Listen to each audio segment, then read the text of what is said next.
Hello, this is Brian Rowe with Mythic MTG Tech. I'm doing a deck tech today on the Legacy deck, Death and Taxes.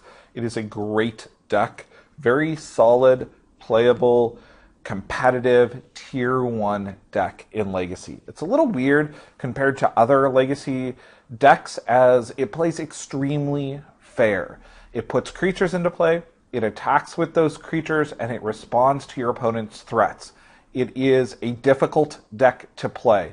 There is a lot more going on in this deck than most people realize. I've seen people pick the deck up, lose several games with it, and put it down because the cards themselves have a lot of interplay and intricacies for a mid-range deck. Now, you're probably wondering why I say this is a mid-range deck, because the casting cost is so low on it. Legacy is a super fast format. And if you've got 2 and 3 casters that are solidly doing your attacking and very few 1 casters, you are more of a mid-range deck. You're not a combo deck, and you're playing fair compared to the aggro decks that are full of 1 casters and just try to reduce your life total to 0 as fast as possible. I'm going to go through each of the cards in the deck, talk about why they're in there and some of the tips or tricks for using them. Then I'm going to go through the sideboard, and I'm going to finish with a few budget options, as this deck used to be considered a solid budget deck. It is now one of the more expensive decks, although for tier 1 it is definitely not that expensive compared to those packing Underground Seas. Let's start with Mother of Ruins. This card is just amazing. 1 casting cost, the protection ability is what makes this card wonderful. The card stops Swords to Plowshares and even Abrupt Decay. Very few cards out there have so much utility. This is the type of 1-drop that you really want, that can really lock you into a great long game against decks that are heavy on removal or decks that are going to try to deal with your creatures directly. Against combo, this ends up being a much weaker card. There are some situations where I would even consider pulling it. Play the full set here. Do not cut any of these. They are wonderful. Swords to Plowshare is simply the best removal in Legacy. 1 casting cost, exile is amazing. The life that you give your opponent really doesn't usually matter in this deck. Yes, you are going to be attacking and beating down with creatures, but you have a lot of interesting ways to get an advantage. Don't worry about the life. Take care of their major threat so that you live. This is the artwork that I like the best on Swords to Plowshares. I need to pick up some of the From the Vault ones. Phyrexian Revoker is one of the more skill-based cards in this deck. Knowing the other decks that people play in Legacy is essential to playing this card well. If you draw this against a black deck and you don't have any cards in hand except this, you're often going to put this out and name Liliana, because if they pull a Liliana and make you discard this, you're going to feel really unhappy. Knowing which cards shut down which decks is essential here. You want to look through the top 8 from the last few Star City Games lists and see what cards with activated abilities you can shut down. Deathrite is one of the best targets for this. Jitte is another wonderful target. Jace, any Planeswalker out there, very, very good targets. I'm running 3 here currently. I've seen lists go up to 4 on a budget list. I would consider putting a 4th in. Talia is what really turned this deck into a tier 1 deck. Talia slows Brainstorms and Lightning Bolts down significantly. With the amount of mana denial and control that is in this deck, you can often lock people out for the few turns you need to get through damage. Talia is an early game win against Storm combo also. This is one of the cards that I'm really happy to have in my opening hand. First Strike matters a little bit, but the fact that she's legendary means that you can often protect her with a Caracas. Spirit of the Labyrinth is another good utility card that just increased the power level of this deck. Spirit of the Labyrinth, I don't usually just run them out there. This is a card that I use with Ether Vial to try to sneak them in response to a Brainstorm or a Ponder. If you can get 1 or 2 card advantage out of this, even though it's a bit fragile, it is well worth it. One other important thing to note on this card is that it only affects the second card drawn on a turn. I've got some card draw in here also, just in the form of the Future Sight land and Horizon Canopy. Make sure to use your Horizon Canopy on your opponent's turn if you've got Spirit out. Otherwise, your Spirit is going to nombo with your Horizon Canopy. Aven Mind Sensor. This card is a powerhouse. Everybody uses fetch lands. When playing against Jund, this can shut them down. Late game, I really, really like this card. It's also very good against combo. I would consider playing more of these in a budget version if I'm taking out some of the more expensive cards. Mirrodin Crusader is one that I really underestimated and didn't believe that it was legacy playable until recently. It beats Tarmogoyf and Abrupt Decay, and when you put a sword on it, it's a powerhouse. Do not cut this card. This is a great card, especially if your opponents are playing decks like Shardless. Flicker-Wisp is one of the more difficult cards to play. Flicker-Wisp basically allows you to blank your opponent's removal by removing your creatures in response. It also lets you improve your mana denial plan. I've been able to tap down people's lands with ports, flash in a Flicker-Wisp during their upkeep, removing their land from the game until the end turn, and it blanks an entire turn for them. It's kind of like getting a time walk. And you're a mid-range deck, you probably do not have the long-term game, and you often just need a turn to finish your opponent off. This is a great quick trick for doing that. Cataclysm sees a lot of people's sideboards. We've got a little bit slower meta here in the Seattle area. I'm playing it main deck.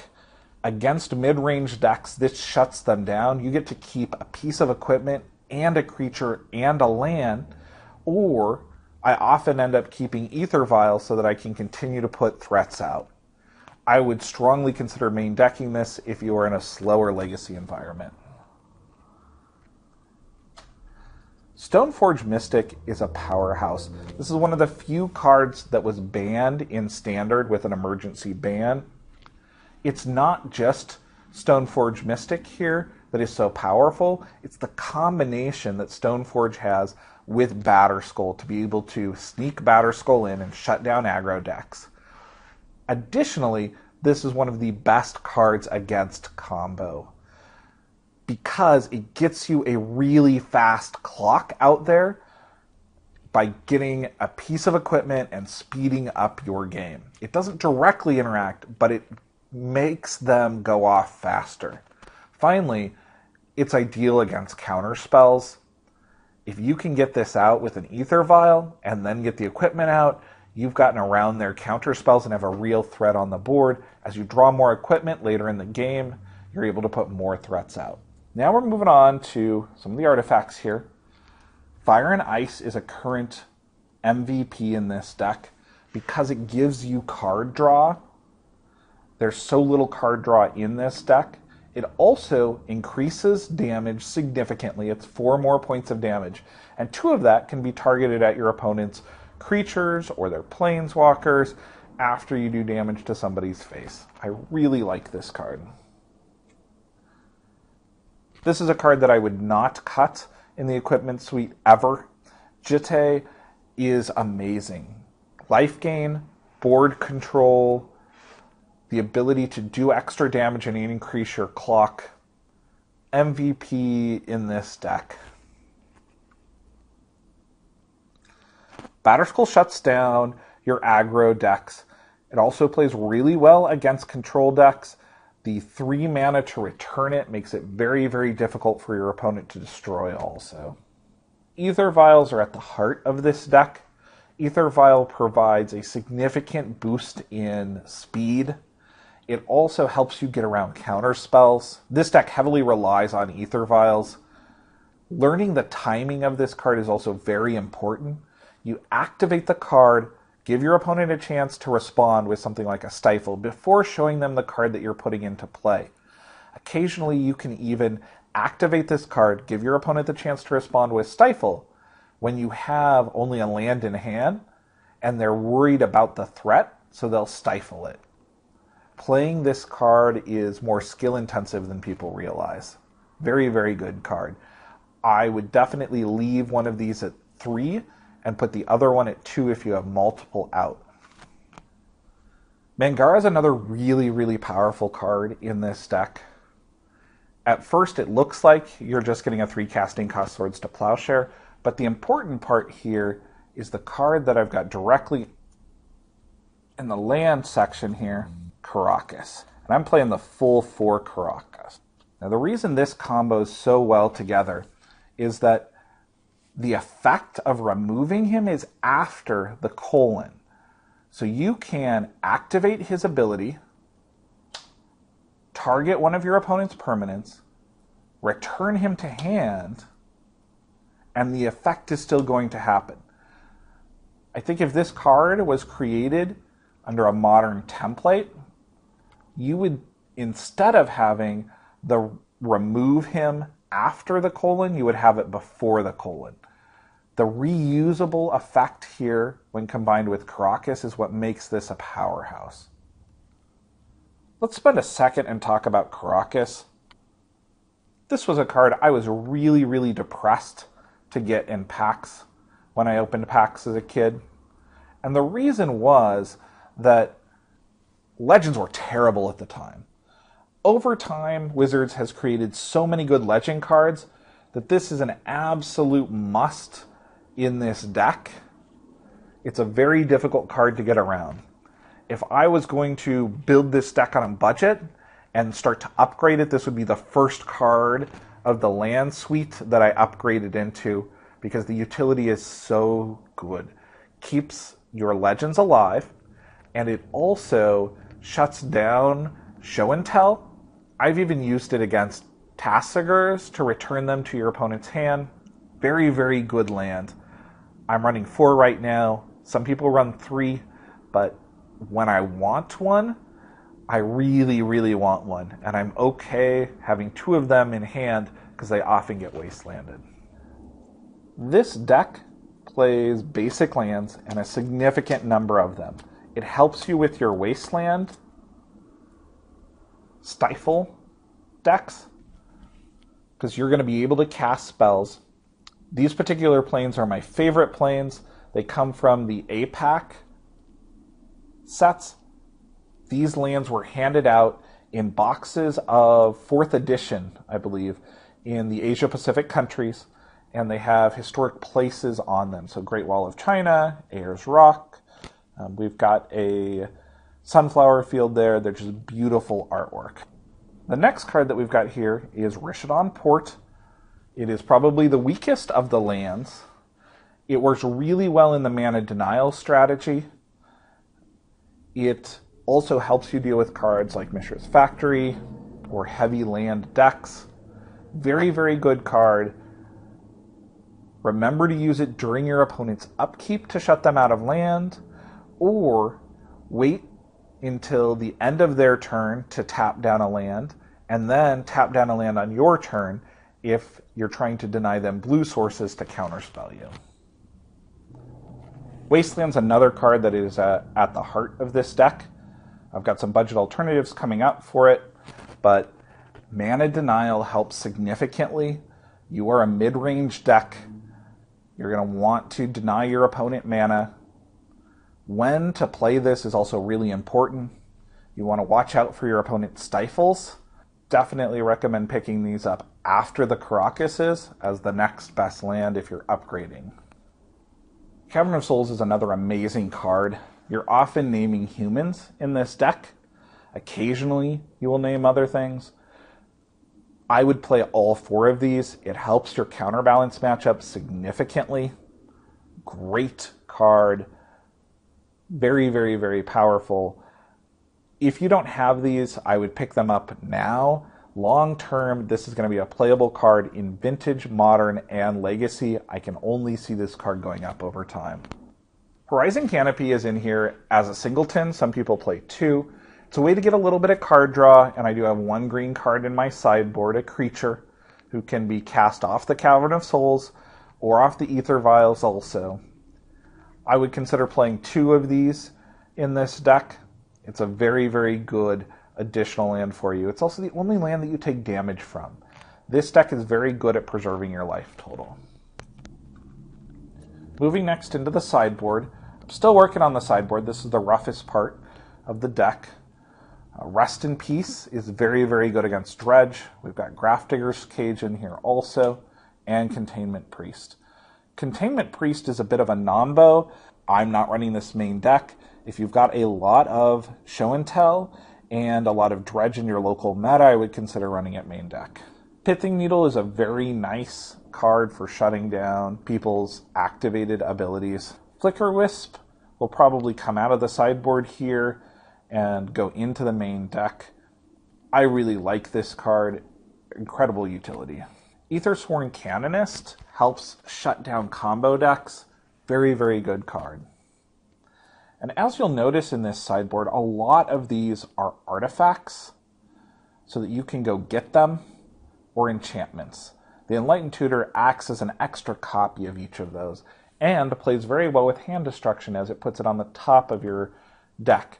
Your opponent thought seizes you. In response, you go get the answer you need to crush their deck and put it on top of yours. Sunlance is very good removal for the ultra-fast decks. Council's Judgment is very good removal for the control decks. This is a way to get rid of Jace or to get rid of True Name Nemesis. Another Revoker here. The decks that Revoker shuts down, you want multiple copies. Gaddock is my only green card. I may up him to 2 copies in the sideboard. He does help significantly with your Show and Tell that plays Omniscience. Outside of that, he stops Jace and a few X spells like Mavericks, Green Sun Zenith. Stonecloaker is a personal favorite tech for helping shut down Dredge and Snapcaster Mages. Also helps you beat removal. Weirding Crusader is here for the bug matchup. And I've got 2 Timely Reinforcements here. Most people don't play these. We've got a lot of burn and aggro in the local meta, and this is the best anti-burn card out there. Moving on to budget options for this deck. If you don't have Stoneforge Mystics, look at picking up each of the equipment directly.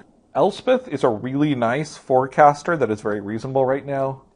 And Blade Splicer works really well with the rest of the Flicker theme. Budget lands are one of the more difficult things to find here. Dust Bowl and Ghost Quarter are both very nice options. Budget lands are one of the most difficult things to find. I would play multiple Dust Bowls and Ghost Quarters in this deck if I didn't have the Ports and Wastelands. Ghost Quarter is often as good. One of the biggest challenges to making a budget version of this deck is what do you replace the land with? Dust Bowl and Ghost Quarter are 2 great options that help shut down your opponent's lands. Ghost Quarter is often as good or better than Wasteland as it hits basic lands. Abance is a card that sees very little play. If you're in a heavy combo environment, it's great, and it's also a cantrip. It's really a version of Silence that you can main deck because of the cantrip ability on it. Aven Mind Sensor is one of those cards I would consider increasing in the main deck. And Stonecloaker, as I mentioned, is a great card that nobody sees coming. Stoneforge Mystic is one of the most difficult cards to come up with alternatives for in this deck. Steel Shaper's Gift is one of the few things that I could think of as a possible alternative. It's definitely weaker, but it's very good. There's also a quest in white that lets you put pieces of equipment directly into play and attached to your creatures. I played it in combo decks for a while, having a very fast aggro curve. I think it's a little too slow for Legacy, but it might be worth giving a try. If you've got any alternative answers for Stoneforge Mystic in here, things that you could put in this in a budget alternative, please let me know in the comments. I'd appreciate it. Thanks. This has been Brian Rowe with Mythic MTG Tech. We've got 20 amazing Commander artifacts coming up here in the next day or 2. Thank you to everybody who's over there on Patreon. I greatly appreciate it. This deck tech is a result of Patreon specifically. Monthly deck techs will happen because we reached the $100 goal on Patreon. Thank you guys so much. If you want to see more content, supporting the channel on Patreon is a great way to do that.